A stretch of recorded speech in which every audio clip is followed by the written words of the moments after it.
Bonsoir à tous et bienvenue dans Connaissez-vous. On va vous parler de notre rapport aux religions. Comment interpréter ces textes parfois très anciens, comment les prendre avec de la distance. On en discutera avec l'auteur Ismaël Saïdi. On vous fera découvrir une artiste plasticienne ensuite. Elle s'appelle Oula Az. Elle expose en ce moment au Mont-de-Piété. Et puis une histoire mondiale des riches. C'est ce que nous proposera l'historien français Fabrice Dalméda qui sera avec nous en fin d'émission. On aura un micro ouvert pour terminer avec Jonathan Nguyen, il est l'auteur d'un podcast littéraire. Il viendra nous lire un de ses textes. C'est Connaissez-vous ? Et on est parti.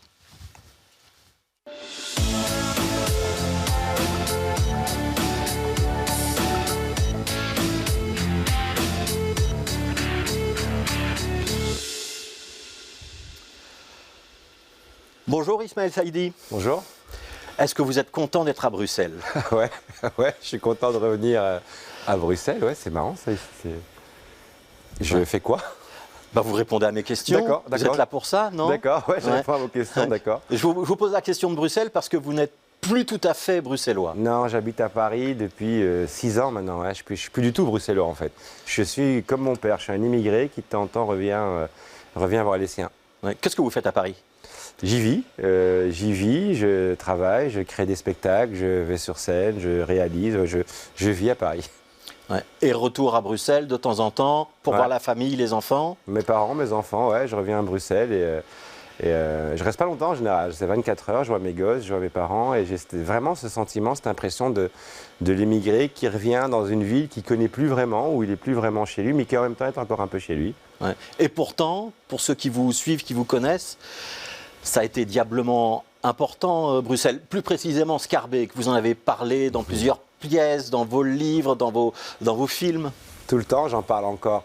J'ai quitté Bruxelles, j'avais 40 ans déjà, donc 40 ans dans cette ville. J'y suis né, j'ai grandi à Schaerbeek, qui est une commune que j'aime. Là, quand je reviens, je vais dormir chez mes parents, donc je vais dormir à Schaerbeek.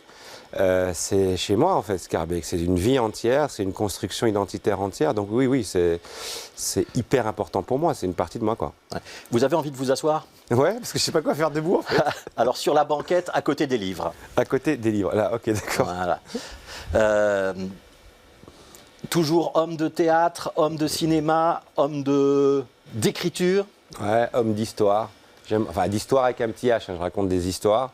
Et c'est vrai que je passe d'un média à l'autre. Alors beaucoup le théâtre, c'est un média qui m'a pris à la gorge et qui m'a plus lâché. J'aime trop ce contact avec les gens.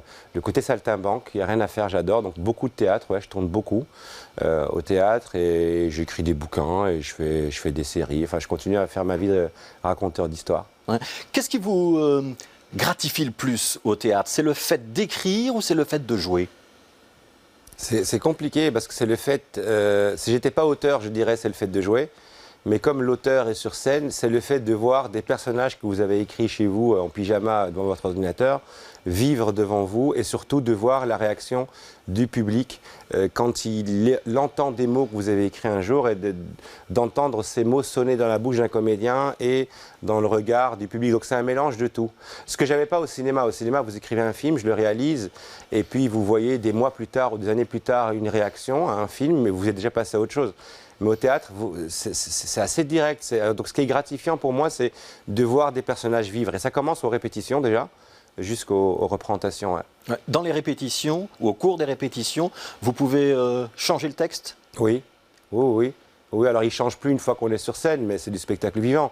En général, je laisse beaucoup de... Je suis dialoguiste plus que...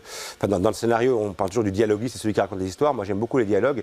Et c'est important pour moi, une fois que le comédien ou la comédienne est choisi, que les mots sonnent dans sa bouche. Alors parfois, vous écrivez un truc qui est très littéraire, et vous vous rendez compte que quand le comédien ou la comédienne le dit, ça ne marche pas du tout. Donc je change au fur et à mesure des répétitions. Je peux changer jusqu'à la veille de la première. Et puis les premières représentations, je peux encore changer les mots. Et là, c'est plutôt en fonction de comment le public réagit. Alors je fais beaucoup de spectacles. Au début, ça me gênait de le dire, mais je suis un auteur d'ados. J'écris pour les ados. Au début, je trouvais ça gênant parce que je voulais être reconnu par l'intelligentsia culturelle. Et ça ne le faisait pas de dire ce mec écrit pour les ados. Et là, je me rends compte que c'est le public qui me plébiscite et que c'est une vraie fierté à 46 ans d'écrire pour des gens qui pourraient être vos enfants. Et donc, du coup, mes premières représentations, c'est des scolaires en général. Et donc, je je suis sur scène, je regarde un peu les élèves, les lycéens, les collégiens, et en fonction des réactions, je retravaille les mots pour être sûr que ça colle à leur monde. Ouais. Et vous leur envoyez des petits signaux, hein, vous parlez de la musique qu'ils écoutent, de Yule ou d'autres choses comme ça. Ça les fait bien réagir, ça. Hein. C'est votre manière de capter, d'accrocher ce public. Je pense que je suis resté ado à l'intérieur, donc du coup, je ne dois pas faire trop d'efforts quand j'écris. Ça m'inquiète sur vos goûts musicaux, ça, Ismaël. J'aime pas Jul. D'ailleurs, sur scène, je dis bien que j'aime pas Jul et j'aime pas Gims, mais ça les fait rigoler parce que justement, cette nouvelle génération, pour eux, Jul et Gims, c'est déjà des vieux. Donc du coup, quand je balance ça, en fait, ils sont quasi d'accord avec moi en se disant, ben oui, nous, on n'écoute déjà plus Gims et Jul. Et oui, c'est vrai, je parle dans leur code et c'est ce qui fait que j'ai un rapport fusionnel, on va dire, avec les publics des lycéens, des collégiens. Ouais. Alors, pour ceux qui ne vous connaissent pas, vous avez eu une grande carrière avec une pièce en particulier qui s'appelait Djihad, qui est entrée fortement en résonance avec l'actualité, puisque elle a été écrite avant que les attentats frappent l'Europe occidentale, Bruxelles notamment, mais elle a été abondamment jouée. C'est même devenu... Elle est une spin-off, hein, vous la faites jouer par d'autres maintenant. Elle voyage sur plusieurs continents. Ouais, elle a été jouée au Japon, en Italie, en Allemagne, en Grèce, en Pologne, au Maroc, en Côte d'Ivoire. Oui, ça fait des années que je ne joue plus dans Djihad. Depuis un an, j'ai repris mon personnage parce que j'avais envie de revoir ce que ça donnait. Surtout que je reprends le personnage alors que je l'ai joué il y a 8 ans, je ne sais pas si vous vous rendez compte. D'ailleurs, je suis toujours intimidé quand je viens chez vous, hein, parce que c'est pas de la langue de bois, mais je suis vraiment intimidé parce que ma première émission... Enfin, le premier média qui s'est intéressé à ce spectacle dont personne ne voulait parler, c'était BX1. Et donc j'étais venu ici. Mais oui, effectivement, c'est grâce à cette pièce que ma carrière a pris, on va dire, un envol assez phénoménal. Et je dois beaucoup à Djihad. Ouais. Et vous avez joué Djihad au théâtre, en milieu scolaire, en milieu carcéral. Vous faites toujours... dans les autres pièces avec lesquelles vous tournez maintenant, vous faites toujours ce moment d'après-spectacle où vous voulez permettre au public de poser l'une ou l'autre question ? Je me suis piégé, parce que qui dit une pièce d'Ismaël Saïdi dit le débat qu'il y a derrière, donc c'est plus possible de la jouer sans. Donc oui, pour tous les spectacles, même à Paris où en général ça ne se fait pas, en général vous n'avez pas le temps, il faut absolument partir après le spectacle, même là c'est quasi imposé, donc oui, et c'est devenu même un besoin pour moi. Alors c'est violent parfois, parce que quand vous écrivez un spectacle, vous n'avez pas besoin qu'on vous dise juste après en sueur qu'on a aimé ou qu'on n'a pas aimé. Vous aimez le recul, de rentrer chez vous et d'attendre de voir les critiques sur les réseaux. Mais c'est devenu important pour moi d'avoir des réactions directes. De toute façon, les gens ont l'habitude, ils ne quittent même pas la salle. Donc oui, je fais toujours autant de débats après le spectacle. Et vous arrivez à porter la charge émotionnelle que ça représente. Moi, j'ai assisté à plusieurs représentations de spectacles. Je me souviens qu'à la première de Djihad, il y avait par exemple dans la salle des mamans dont les enfants étaient partis combattre en Syrie et qui portaient une forme de forte souffrance. Ça s'est répété dans d'autres spectacles que j'ai vus plus tard où on venait vous voir en disant « moi j'ai un frère, j'ai un cousin ou je suis victime de ceci ou de cela ». Les histoires qu'on vient vous raconter, qu'on vient vous déposer, elles sont émotionnellement lourdes. Vous vivez bien avec ça ? C'est dur. Alors, je m'occupe, j'ai une vie familiale, on va dire, assez forte qui me permet de vider ça, mais c'est dur et en même temps, c'est touchant. Vous savez, le dernier de la trilogie de Djihad s'appelle Eden. Je l'ai créé l'année passée au Théâtre de Liège en mars. Et il y a un personnage homosexuel, alors je ne vais pas spoiler la pièce, mais on raconte ses déboires et donc la pièce parle beaucoup d'homophobie.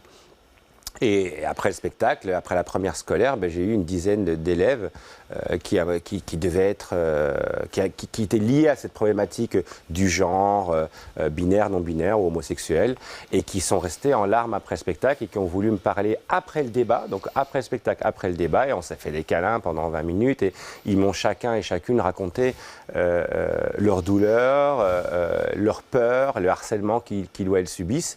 Et oui, après vous ramenez ça chez vous à la maison, et il faut le vider. C'était très dur au début avec Djihad, mais là ça va, je me suis habitué.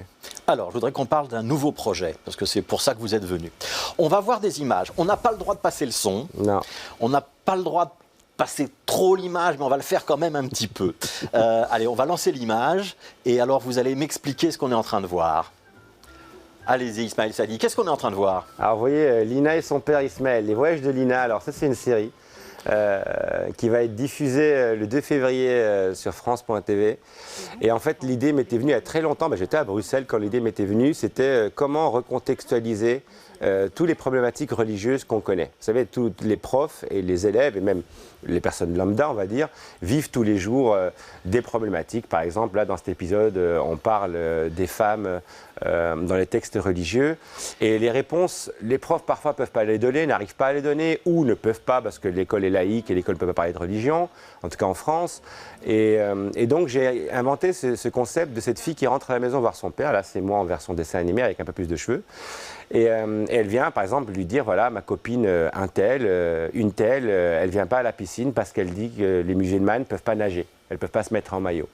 Et la fille est musulmane, le père est musulman, la fille est dans une famille musulmane. Donc, et moi, le personnage, Ismaël, est perdu et il ne sait pas quoi répondre à sa fille. Et ils ont un copain, un pigeon, qu'on va voir peut-être plus tard, Nemo, qui les fait voyager et qui les ramène au temps où les textes ont été pensés. Par exemple, au 7e siècle pour l'islam, beaucoup plus tôt pour le christianisme et pour le judaïsme.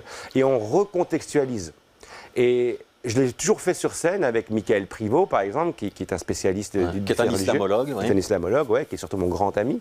Et quand on recontextualise, les gens arrivent à comprendre. Quand on les emmène sur place, quand on leur fait fermer les yeux. Je vais vous donner un exemple. On a vécu à un moment donné, Michael et moi, un moment dans un spectacle où il y a une élève qui nous parle d'une parole du prophète qui dirait que pour rentrer aux toilettes, il faut rentrer aux toilettes avec d'abord le pied gauche et pas le pied droit. Et il a fallu qu'on le recontextualise, le fait qu'il n'y avait pas de toilette à l'époque. Et que donc, du coup, les gens allaient dans ce qu'on pourrait considérer comme des latrines, à l'arrière, dans les champs, dans le désert ou que sais-je. Et que donc, il est techniquement impossible qu'il ait dit cette histoire de ton pied droit ou ton pied gauche. Et en recontextualisant les choses, on permet aux gens d'être libérés d'un carcan. Et donc la série, en 3 minutes 30, il y a un sujet compliqué, les femmes, la violence, les juifs dans le Coran, etc.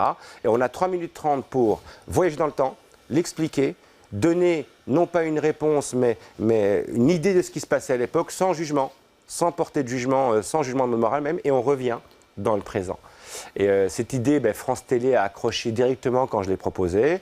Elle est réalisée par un réalisateur belgo-israélien. Il est belge, mais il vit à Tel Aviv, Hanan Kaminski, on le verra. Donc c'est moi qui ai écrit la série. Michael Privot a supervisé tout ce qui est historique et religieux dans la série. Et donc elle sera diffusée, les 10 premiers épisodes en tout cas, sur France.tv. Ouais. Donc c'est une commande de France Télévisions. Donc d'abord sur le site web et puis ça passera plus tard à la télé. Ça s'adresse à qui? C'est plutôt pour des enfants, des jeunes ados? C'est un peu plus jeune que votre public habituel encore. Alors oui et non, parce que j'ai choisi de prendre des petits, on les voit à l'écran, mais en fait les sujets sont très complexes. Donc ça s'adresse même à des adultes qui n'ont pas la réponse à une question et qui, je m'en suis souvent rendu compte quand j'ai fait des débats avec, à côté de moi, des grands spécialistes du fait religieux. Le vrai problème qu'ils ont, c'est que souvent ils parlent dans une langue que les gens ne comprennent plus. Si vous citez 3 fois le mot herméneutique ou eschatologie ou mur anthropologique devant un public qui n'a pas l'habitude de l'entendre, vous le perdez. L'idée, c'est de dire comment expliquer aux gens de manière simple des concepts compliqués. Et donc non, ça s'adresse aussi aux adultes, oui. Oui. Est-ce qu'on peut dire que vous êtes toujours dans cet exercice de construction d'un islam européen qui est un islam de la tolérance, un islam apaisé et un exercice de déconstruction des discours radicaux ou des discours qui voudraient qu'on applique le Coran de la même manière qu'on a pu le vivre quand il a été écrit? Alors, c'est ça votre grande entreprise? Alors, je ne sais pas si c'est une entreprise. Alors, je reste un mec qui écrit des histoires et qui les raconte. Mais comme j'ai choisi pour l'instant un chemin qui s'appelle l'islam, c'est le chemin que j'ai choisi, je crois, pour l'instant, qu'un homme quelque part dans le désert a entendu une voix, que cette voix pourrait être la transcendance. Peut-être que demain je serai bouddhiste et on s'en fout. Mais là, pour l'instant, c'est le chemin que j'ai choisi. Et donc je me dis, vu que je l'ai choisi, je ne vais pas rester passif. Je dois léguer un truc d'abord à mes enfants, même si ils ne sont pas nécessairement musulmans. Je ne sais pas ce qu'ils sont, peut-être qu'ils seront athées, peut-être qu'ils seront juifs, bouddhistes, cathos, on s'en fout. Mais en tout cas, au moins, que leur père leur laisse un héritage. Et l'héritage que j'aimerais laisser, c'est de dire, j'ai au moins cherché. Je ne peux pas me revendiquer d'une croyance en ne connaissant rien de cette histoire. Et comme je vous l'ai dit, mon public principal, c'est les ados, je vois ces douleurs tous les jours en fait. Vous savez, j'en fais des milliers et des milliers et des milliers par an. Je vois ces questionnements qui n'ont pas changé, les mêmes que quand moi j'avais 13-14 ans. On se bat pour tout et n'importe quoi. Et je porte une abaya. Et je ne veux pas aller à la piscine. Et etc., etc. Et donc je me dis, au moins donner des outils. Alors, ce serait de la lâcheté de ma part en tant qu'artiste, de dire je passe à autre chose, je vais juste raconter une histoire d'amour entre un homme et une femme, ou un homme ou un homme, ou une femme, et on arrête avec ça. J'aime ces sujets-là parce qu'ils sont casse-gueule, et surtout, je pense qu'après 8 années à le faire, j'ai réussi à trouver une manière pour que même si les sujets sont casse-gueule, j'arrive à en parler avec bienveillance. Donc ouais, je continue à le faire. Ouais. Je n'ai pas de bâton de pèlerin, hein. Donc je ne fais pas d'islamologie, je fais rien de tout ça. Mais je raconte des histoires et dans ma recherche à moi, je donne aux gens ce que j'ai trouvé. Vous n'allez parler que du Coran ou on va aborder, parce que les tabous non, vous avez vu dans l'épisode religieux liés à la sexualité ou à d'autres choses, ou à la place des femmes, ça existe dans plusieurs religions. Vous allez vous coltinez tous les grands textes? Ah ben justement, c'est pas que le Coran. D'ailleurs, de l'épisode, l'extrait que vous venez de montrer, on voit le titre, c'est La Bible et les femmes. Non, je me coltine, on s'est coltiné à plusieurs d'ailleurs, les grands textes, parce que finalement, ils se suivent les uns les autres. Ils ont, par exemple, on prend la femme, pour moi c'est un très bel exemple. La femme, elle a un point commun, c'est de se faire ramasser dans tous les textes religieux. En fait, à un moment donné, la position de la femme, elle est impossible, que ce soit dans le judaïsme, dans le christianisme, dans l'islam et encore dans d'autres textes que je ne connais pas. Et donc, c'est important d'aller se coltiner ça pour essayer de comprendre les choses. Ce qui aurait été dit au 7e siècle, au 1er siècle, au 3e siècle, au 4e siècle ou bien avant, ne me concerne pas moi ou ne concerne pas une femme du XXIe siècle. Et ça, oui, ce n'est pas que l'islam. Et je pense que c'est important aujourd'hui, en tout cas, d'essayer d'en parler. Parce que c'est devenu frustrant. Ça fait peur. Les femmes et les hommes politiques ont très peur d'en parler. Ça va leur exploser au visage. Les profs ont très peur d'en parler, encore plus en France, avec ce qui s'est passé à l'époque, il y a quelques années, avec Samuel Paty qu'on a tué. Pour ces raisons-là, je pense que ce serait de la lâcheté de la part d'un artiste de se dire moi, je ne fais rien du coup. Alors, on va vite voir un petit extrait d'Ismaël Saïdi sur scène, si vous voulez bien.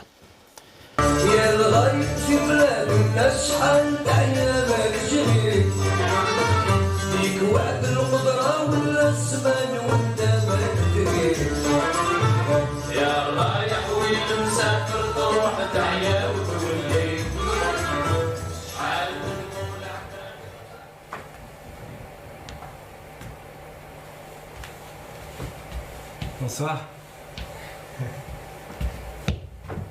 Lui, c'est papa. Et ça, là, c'est moi. Vous vous demandez sûrement comment on en est arrivé à toutes ces photos.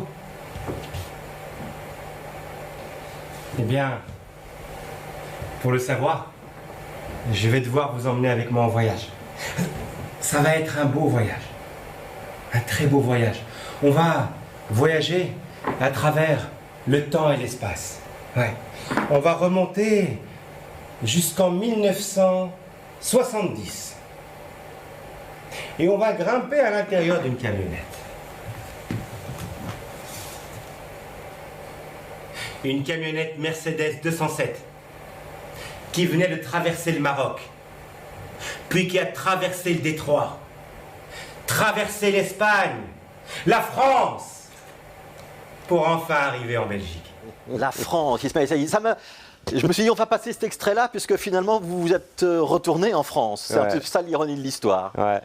Vous racontiez dans ce spectacle l'arrivée de votre papa en Belgique, notamment comment on lui a fait les papiers, comment on a décidé quasiment à sa place du nom qu'il allait devoir porter.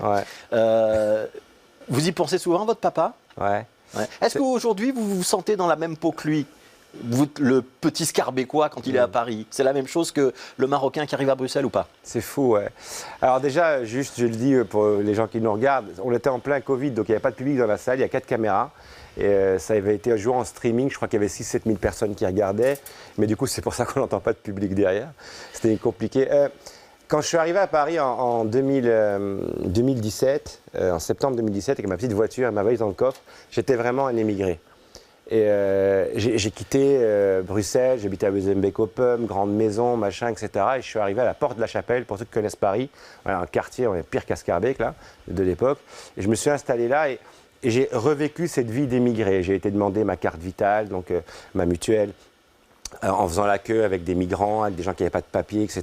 Ce qui est quelque chose que je trouve hyper intéressante parce que voilà, on est tous des êtres humains, mais j'ai revécu la vie de l'émigré. Alors je pense beaucoup à mon père parce que moi j'ai beaucoup de chance. Moi j'ai quitté Bruxelles pour aller à Paris, on parle la même langue, bien sûr la culture est un peu différente, mais elle est quasi la même. J'ai grandi en regardant la télé française. Et puis vous avez un métier, une notoriété et un petit succès. Je ne l'avais pas quand j'étais arrivé à l'époque à Paris, parce que quand vous arrivez à Paris, vous avez beau avoir une notoriété, c'est quand même la ville des grandes stars. Donc j'étais quasi rien quand je suis arrivé là-bas. Mais voilà, effectivement, vous avez raison. J'avais déjà une position sociale qui n'est pas celle de mes parents, parce que je parle de mon père, mais de ma mère aussi. Et je joue très souvent ce spectacle, je le joue, je sais pas, au moins 5-6 fois par mois. Et chaque fois, je pense à eux et je pense à tous ces gens, je me dis, quel courage il fallait quand même. Aujourd'hui, on en parle, parlons des migrants, parce qu'aujourd'hui, on appelle ça des migrants. Ces gens qui quittent tout chez eux, alors qui ont la guerre, ou que ce soit même pour des raisons économiques, je veux dire, qui abandonnent tout, leurs rêves, leur famille, leurs histoires d'amour, et qui arrivent ici, dans un pays où ils ne comprennent rien, ils ne connaissent rien, qu'on aime, qu'on n'aime pas, qu'on soit d'extrême droite ou d'extrême gauche, il y a une chose qu'on peut reconnaître, c'est qu'il faut du courage. Et moi, ce courage-là, je ne l'avais pas ressenti chez mes parents jusqu'à jouer la pièce, jusqu'à revivre leur vie, jusqu'à voir ce moment où il est arrivé, on a changé son nom, où certains... Alors, il y a beaucoup de gens qui rient dans la salle quand j'explique que il y en a qui n'ont pas de date de naissance, ils sont tous nés le 1er janvier de telle année. Et toutes ces petites choses-là me font dire, waouh, ils avaient quand même du courage, quoi. Ouais. Il faut du courage pour faire ça. Voilà, je ne peux pas comparer ça à mon émigration, moi, à Paris. C'est pas la même chose. Est-ce que vous allez revenir jouer cette pièce à Bruxelles bientôt, Ismaël? Moi, si on m'invite, je viens. Alors, voilà. Bon, on a lancé le message. Voilà. Moi, si on m'invite, je viens. S'il y a à bouffer, je viens. Alors, je voudrais que vous preniez à votre gauche, il y a un livre et sur le livre, il y a une petite carte. Oui. Non, la petite carte. Que voyez-vous sur la petite carte? Alors, je vois une dame qui s'appelle Ulla Haase. Et je vois une exposition qui s'appelle Gardening by the Moon. Voilà. Est-ce que vous connaissez Ulla Haase? Alors, pas du tout. Alors, vous allez découvrir Ulla Haase. Ah ben super. Bonjour. Ismaël. Bonjour Ulla.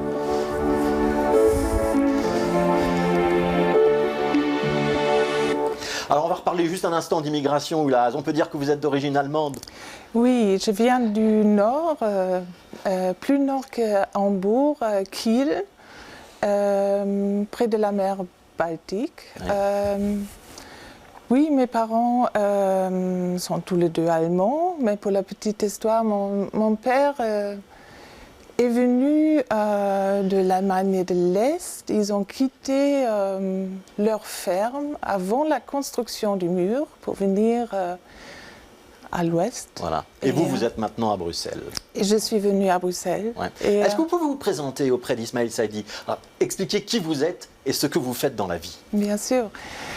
Donc, je m'appelle Ulla Haase. Je vis à Molenbeek depuis une vingtaine d'années. Je suis plasticienne, dessinatrice. Je dessine avec des outils très ordinaire, de stylo, de bic sur papier. Donc, et je donne aussi des cours et je suis maman. Et voilà. Donc ça, c'est un petit peu pour l'état civil. Vous dessinez avec des stylos.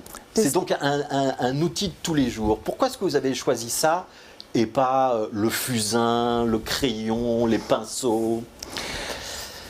J'ai toujours aimé le stylo, les bics de 4 couleurs, donc, je le quitte jamais. Donc, j'utilise aussi d'autres choses, mais en même temps, j'aime beaucoup cette facilité de les prendre et cette possibilité de multitude de lignes, de traits, à tout moment, je peux le prendre et y aller et arrêter, le poser et revenir quand je veux. Mais donc, l'affiche qu'on voit là, en ce moment, à l'écran, oui. Ça, c'est fait avec du stylo? Ça, c'est un travail de 1,22 m, enfin 20 et 1,10 m. Et c'est que de petits traits stylo bleu, oui. Ça vous étonne, ça, Ismaël Saidi? Vous auriez deviné que c'était du stylo? Non. Mais je trouve ça génial parce que c'est quand même l'instrument du pauvre. C'est le premier truc qu'on a à l'école, en fait, le stylo ou le bic à 4 couleurs. Et je trouve ça génial de pouvoir peindre, dessiner avec ça. C'est fou. Oui, il y a vraiment une facilité avec cet outil et en même temps, il y a beaucoup de possibilités parce que on peut créer des densités et on entre dans un processus assez long. Donc, surtout quand je travaille sur de grands formats avec des stylos. Donc, c'est vraiment un processus assez intense et très énergivore et chronophage. Du coup, vous en avez plusieurs, le stylo, je veux dire. J'en ai plein. On me demande souvent combien de stylos entrent dans un format comme ça, mais je ne le sais pas. Mais ce qu'il y a avec le stylo et les traits que je pose, parfois je travaille très lentement, très minutieusement certaines choses et dans d'autres moments je peux vraiment l'utiliser presque avec beaucoup d'énergie, presque frapper le papier avec l'outil et en fait il y a beaucoup de possibilités. Je vous propose qu'on voit des images, Oulahaz. Vous exposez en ce moment au Mont-de-Piété, oui. Et alors je vous propose de commenter ces images que Ismaël voit devant ses yeux. Oui. Donc ici, vous avez vraiment, peine bleue sur un papier et c'est tout. Donc ce sont des dessins, c'est abstrait, ce que vous dessinez. Oui. Oui, en fait, chaque fois, je ne cherche pas à représenter quelque chose. Donc je commence chaque travail vraiment avec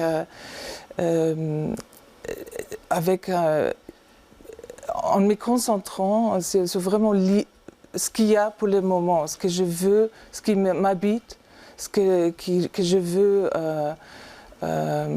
dont je veux parler en fait. Et quand vous avez fini, oui. Là, vous arrivez à mettre un mot dessus, vous dites ça je pense que c'est ça, ou même pas? Non. Même quand c'est fini? Non, mais c'est...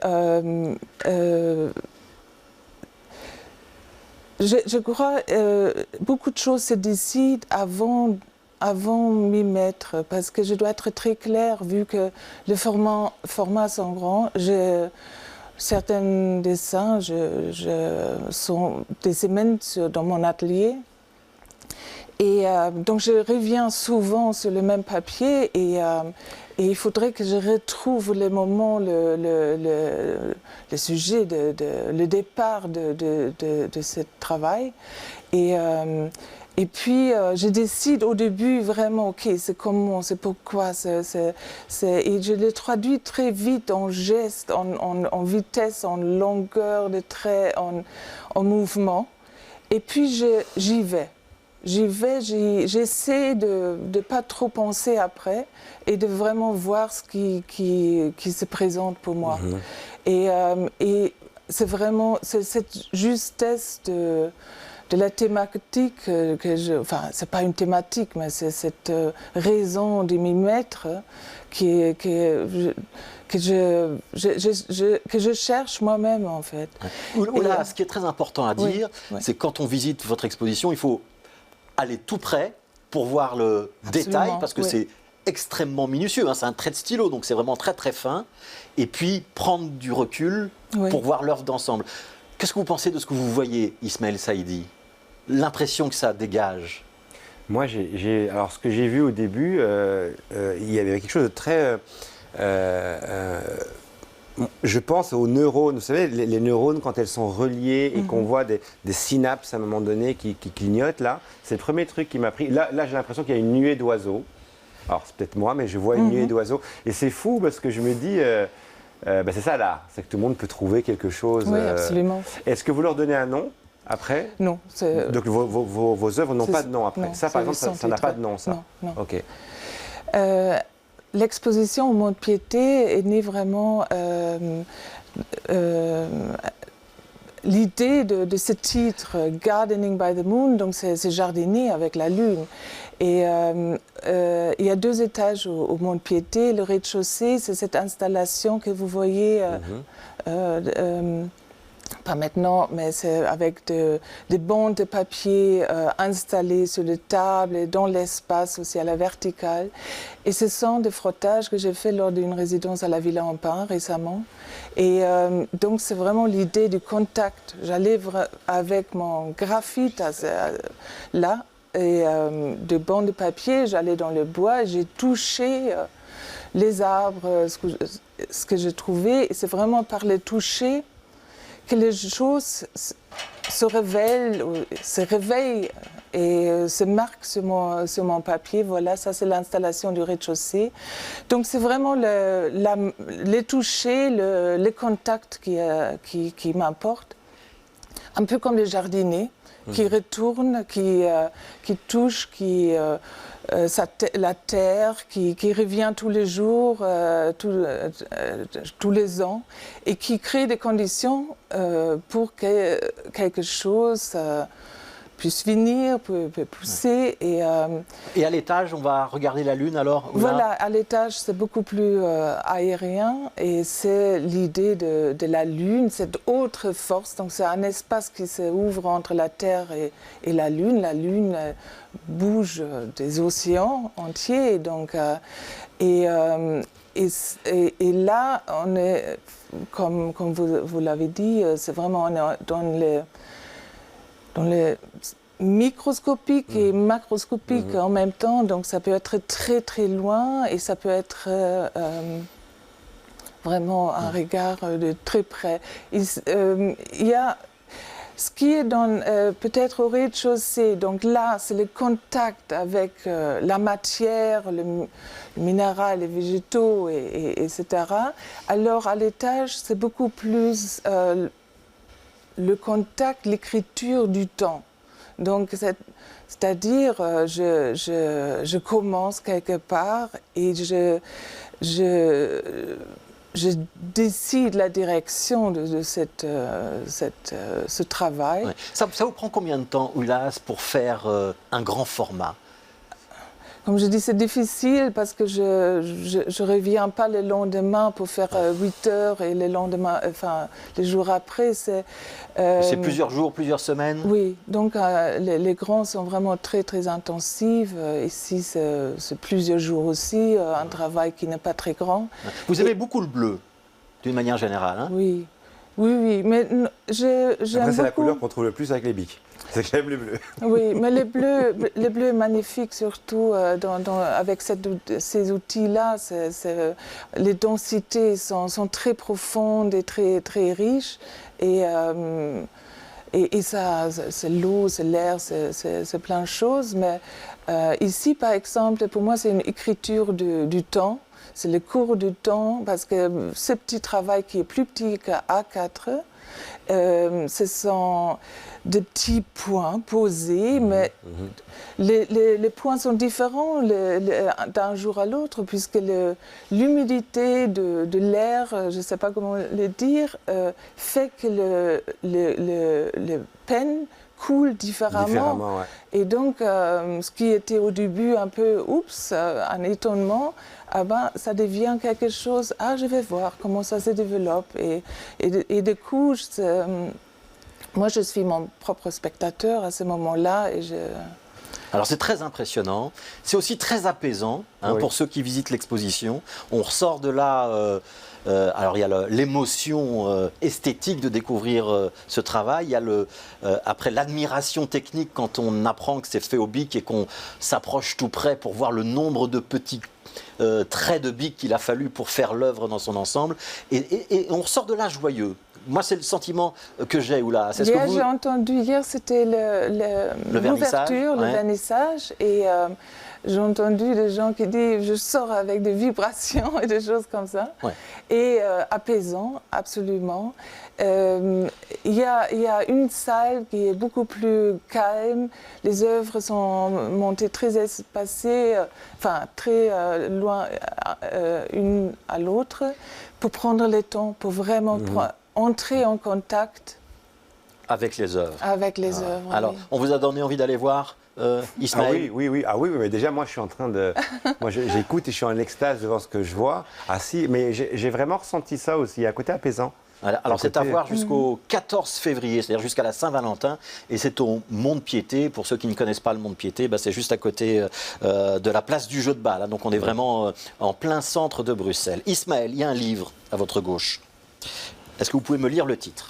Alors, Histoire mondiale des riches, par Fabrice d'Almeida. On va donc complètement changer de sujet, mais peut-être pas tout à fait. Fabrice d'Almeida.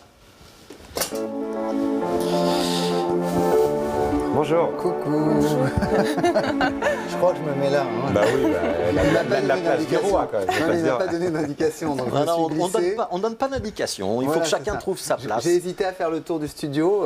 Mais on a ça déjà vient eu un petit peu pour humer l'atmosphère. Certains invités ont déjà fait ça. Le chanteur Kali, par exemple, avait fait ça. Fabrice d'Almeida, pouvez-vous vous présenter? Je suis historien, je suis professeur à l'université Paris-Panthéon-Assas. J'ai travaillé sur l'Italie, sur le nazisme et notamment sur la vie mondaine sous le nazisme, ce qui m'a permis de commencer à travailler sur les questions de rapport entre pouvoir et argent.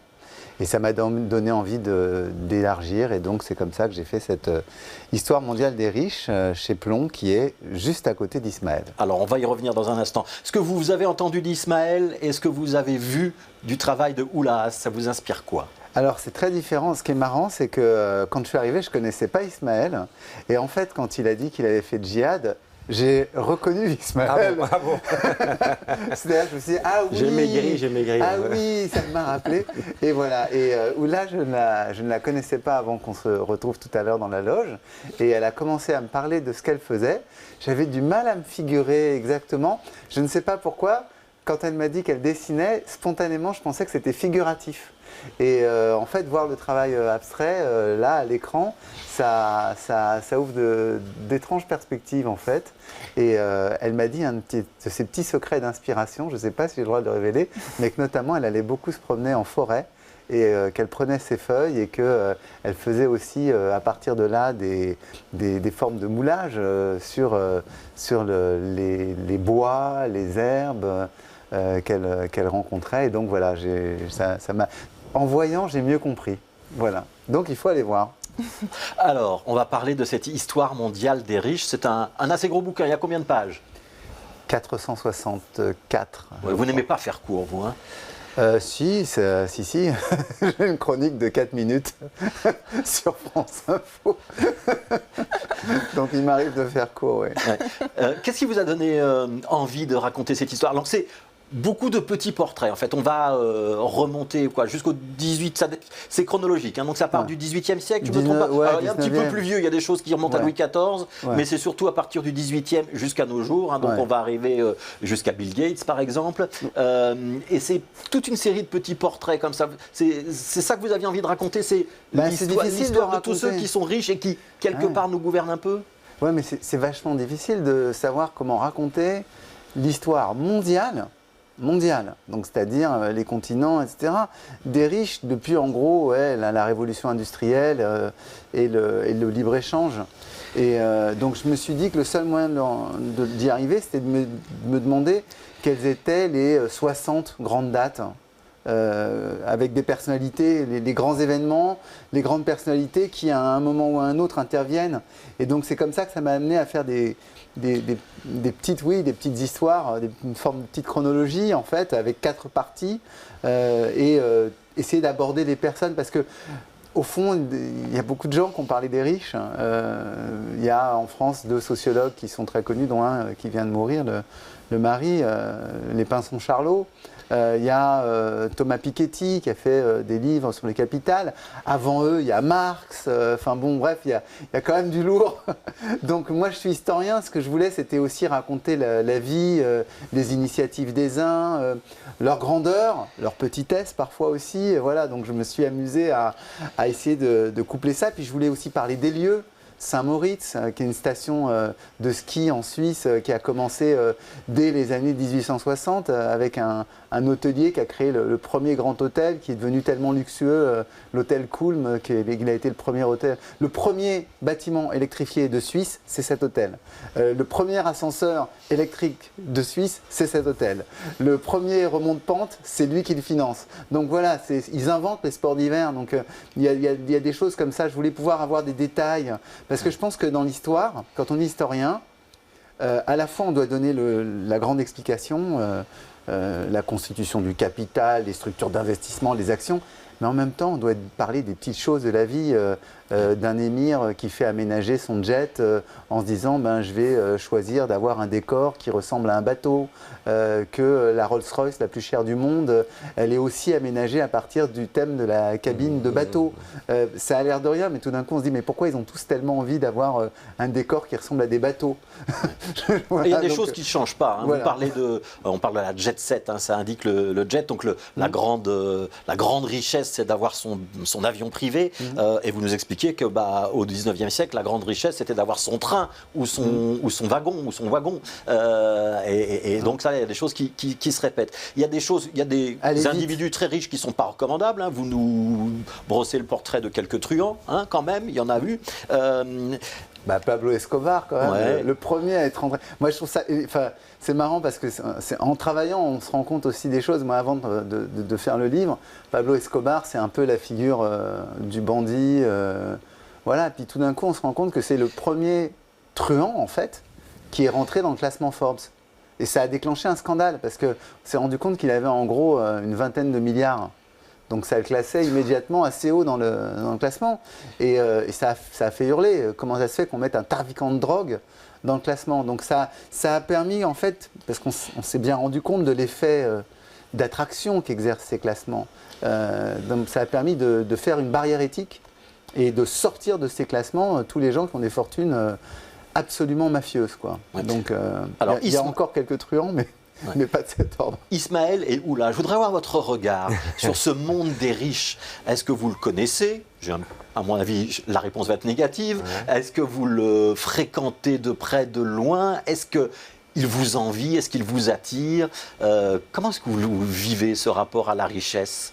Alors, riche, c'est marrant que vous parliez de Pablo Escobar, parce que riche, ça ne veut pas nécessairement dire jet set. Finalement, parce qu'il y a des gens très très riches qui ne le montrent pas, des gens très très riches grâce à la drogue ou grâce à d'autres choses. Donc, riche, ce n'est pas d'office une star de cinéma.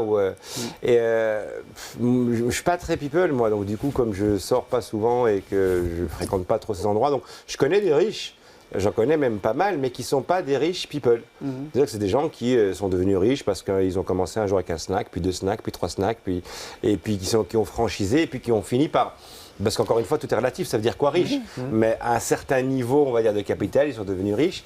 Et moi, j'aurais une question à vous poser, si je peux poser une question? Allez-y, Ismaël. En fait, c'est quoi la différence, maintenant, vous qui avez écrit ce bouquin, surtout en France où aujourd'hui, être riche, c'est quand même tabou. Récemment, il y a une élue qui voulait faire disparaître les milliardaires. Ouais. Donc, mais Marine Tondelier. Voilà, c'est quoi un riche du 18e ou du 19e et un riche aujourd'hui? C'est quoi les grosses différences entre eux?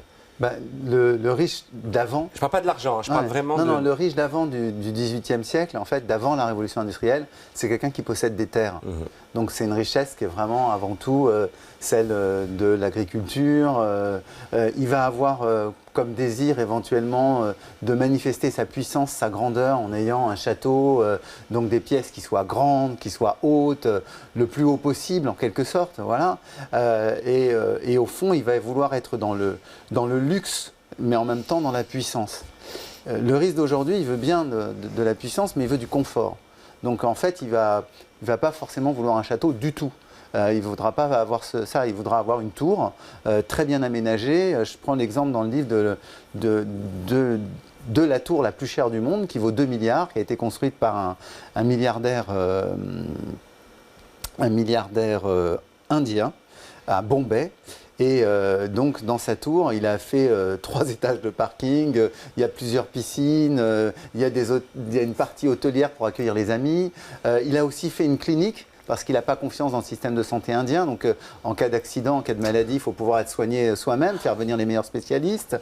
Il y a des salons, il y a des restaurants. Enfin, bref, son but était d'avoir le bâtiment le plus confortable pour sa vie. Ce qui est complètement antinomique avec ce qu'aurait voulu un duc ou un marquis du XVIIIe siècle, qui aurait dit le confort, c'est un truc vraiment de bourgeois. Enfin, nous, on n'aime pas ça. On est riches, on n'est pas des bourgeois. Voilà, on n'est pas des bourgeois, exactement. Mais c'est intéressant ce que vous dites, on Fabrice. est des nobles. Ouais. C'est intéressant ce que vous dites, Fabrice D'Almeida, et la question qu'a posée Ismaël Saïdi. Parce que il y a quand même une tendance. D'abord, il y a une nouveauté. Vous expliquez ça bien dans le bouquin. Hein, c'est que dans nos temps modernes, le riche, c'est effectivement la jet set. C'est un petit peu le show. Hein, les nouveaux riches, ils sont devenus des vedettes. Voilà, ils sont devenus. C'est les people, quoi. Hein, donc, ils doivent être connus, mais en même temps, ils ont même des agences de communication pour voir ce qu'on peut communiquer et pas communiquer de leur vie. Mais ce qui est intéressant aussi, c'est qu'il y a quand même la notion aujourd'hui, en tout cas, qu'on ne se mélange pas aux non-riches, pour ne pas dire les pauvres. On s'en protège. Il y a toujours eu cette dimension quand même de l'écart avec pas seulement le pauvre, mais avec le monde en général. Parce que, en fait, il faut se rendre compte que ce soit au 19e siècle comme aujourd'hui, être riche, c'est être sollicité. C'est-à-dire qu'on a en permanence des demandes. Il y a des artistes qui vont vouloir vous proposer des œuvres. Ce qui a souvent été le cas à travers l'histoire. Voilà. On a toujours été à côté des riches. Parce que souvent les artistes ont été, et le marché de l'art a été très très influencé par des grands propriétaires. Le goût des riches, c'est ce qui va devenir le goût de tout le monde. Oui, en tout cas, les grands artistes, on ne peut pas penser Jeff Koons sans penser François Pinault. On ne peut pas penser Basquiat sans penser Bernard Arnault. Parce que Bernard Arnault a été un des premiers investisseurs de Basquiat. Il en a rentré beaucoup dans sa collection. Il en a un dans son bureau. Donc, je veux dire, on peut même remonter à Michel-Ange et l'Église, qui était la richesse de l'époque, en fait. C'est exactement ça. Ouais. C'est exactement ça. Et je trouve, c'est intéressant d'ailleurs de se dire jusqu'à quel point ils influencent l'histoire de l'art. Moi, je mets dans le livre les dames, notamment Madame Rockefeller, qui ont créé le MoMA, qui ont créé le Museum of Modern Art à New York. C'est des femmes qui avaient un sens artistique inouï. Parce qu'en fait, alors qu'en France, on n'achetait pas les œuvres des impressionnistes, on n'achetait pas les œuvres des cubistes, je parle des collections nationales, l'État n'en voulait pas. Ils trouvaient que ce n'était pas de la bonne peinture. Elles, ces femmes américaines, elles commencent à l'acheter et elles vont en fait révéler au monde Picasso. Elles vont révéler avec Kahnweiler une nouvelle manière de faire de la peinture. Et c'est le MoMA qui va faire la première exposition d'art africain. Voilà. C'est-à-dire qu'ils sont allés chercher la collection de Félix Fénéon et ils lui ont dit prête-la nous, on va l'exposer. Ce qui est absolument inouï et ce qui fait que tout d'un coup, l'art africain qui était un truc pour collectionneurs un peu bizarre, Fénéon, c'était un anarchiste, il a été condamné en justice, poursuivi, enfin bref, censuré, et donc il avait cette collection d'objets et cette collection de peinture aussi. Et voilà. Ça finit au MoMA. On va devoir s'arrêter là, Fabrice Almeida, parce que c'est la fin de l'émission. Ça devenait intéressant. On aurait pu parler de plein de choses. Je voudrais quand même juste signaler un petit peu. J'aurais pu parler à mes amis. Mais oui, je vais juste signaler l'ironie de la chose. Oula Haas, elle expose au Mont-de-Piété. Ouais. Donc c'est l'endroit où on dépose ses objets quand on n'est justement pas riche. Et ça, c'est un petit clin d'œil qu'on avait envie de faire. Ulla Haas, donc son exposition, c'est au Mont-de-Piété au centre de Bruxelles. C'est jusqu'au 14 février. En ce qui concerne Ismaël Saïdi, il y a donc ce dessin animé qui va arriver sur France TV. La première diffusion, c'est sur le site internet de France TV, c'est à partir du 2 février. Ouais. Et puis l'histoire mondiale des riches aux éditions Plomb, c'est l'ouvrage de Fabrice Dalmelda. On le recommande parce qu'il y a plein d'histoires. On le fera sur scène avec Ismaël. Ah bah peut-être. Quand je serai riche. Voilà. Et on aurait pu parler de la richesse intérieure, de la richesse culturelle. Il y a plein de manières d'être riche, mais ils sont riches et puissants, ceux qui sont dans le livre de Fabrice Almeida. Et effectivement, en matière d'art, il donne le goût de demain. Le goût de demain, ce sera peut-être d'écouter l'artiste qu'on va accueillir maintenant, c'est Jonathan Nguyen. C'est on va dire un artiste qui a un podcast littéraire. Donc c'est plutôt quelqu'un dans la littérature. Et le texte qu'il nous interprète maintenant, c'est Lettre au masculin.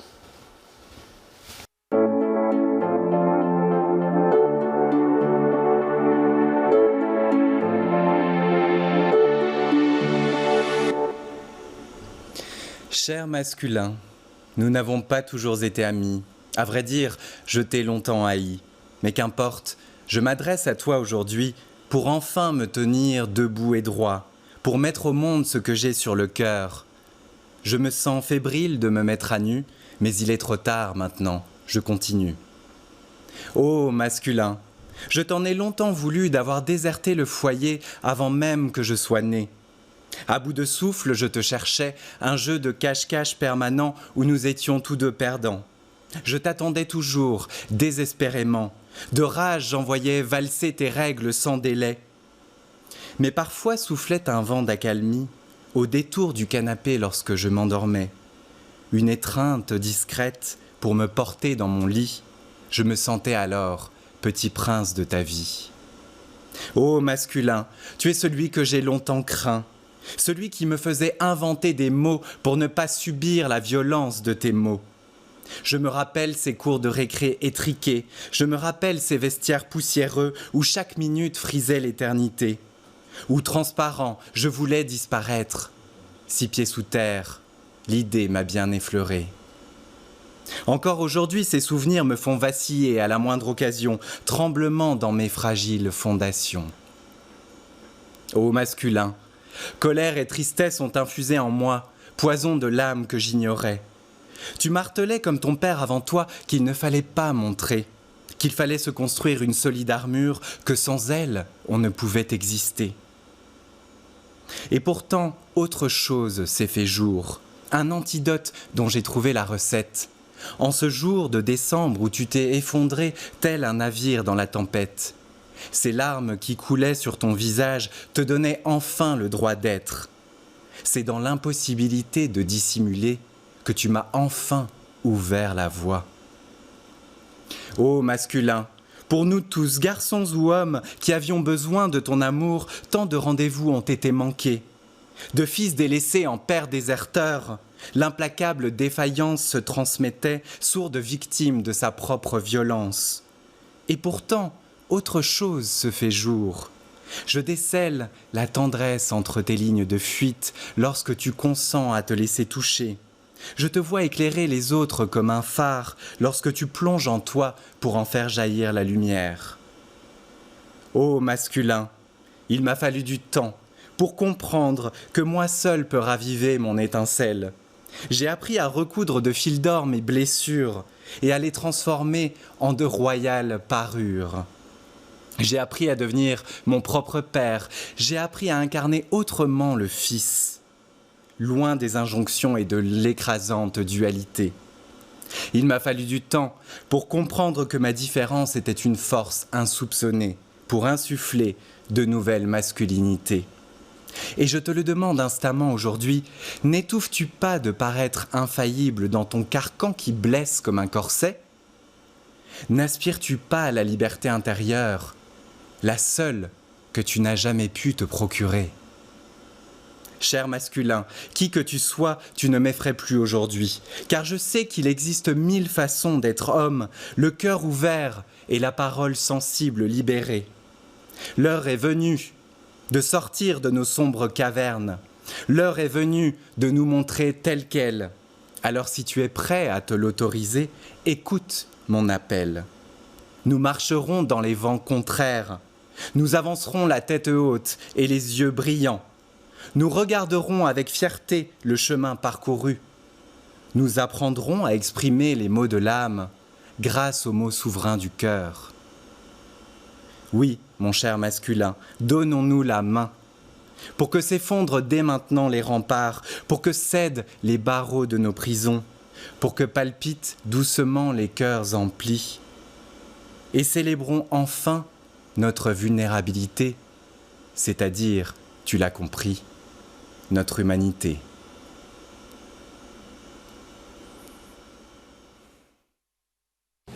Lettre au masculin, un texte de Jonathan Nguyen. Jonathan Nguyen qui est l'auteur d'un podcast littéraire qu'on vous recommande, ça s'appelle Des mots suspendus. Il anime également des ateliers d'écriture pour ceux que ça intéresse avec l'organisme Kassala. Merci d'avoir suivi Connaissez-vous.